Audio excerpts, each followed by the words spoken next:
saya memamerkan tempat ziarah favorit yang ada di Asia Tenggara. Salah satunya negara Filipina yang memiliki tempat ziarah terbanyak se-Asia Tenggara. Karena negara Filipina memiliki budaya devosi pada Maria atau Yesus yang sudah mengakar dan membuat tradisi tahunan. Ada 5 tempat ziarah yang perlu Anda ketahui saat Anda berkunjung ke Manila. 1. Gereja Blakalaran. Gereja ini posisinya dekat bandara.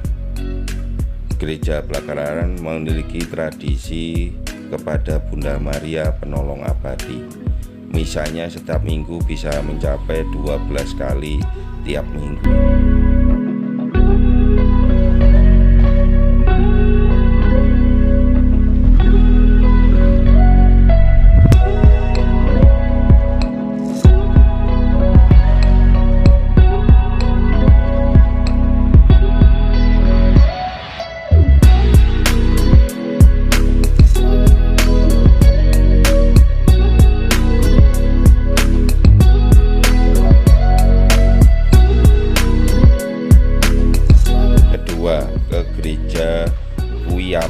Ada peristiwa yang melegenda adalah difusi kepada Yesus dengan mengarak patung Yesus hitam atau dinamakan dengan Black Nazareth.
Ketiga, kita mengunjungi patung Bunda Penolong Abadi yang besar yang terkenal dengan sebutan Regina Rica di Tanay, Filipina.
Keempat, kita terbang ke El Salvador menuju patung kelahiran ilahi, yaitu kita berdevosi kepada Yesus.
kelima, gereja Antipolo yang di Manila. Gereja ini luas, megah, dan di atas gereja terdapat 12 patung para rasul.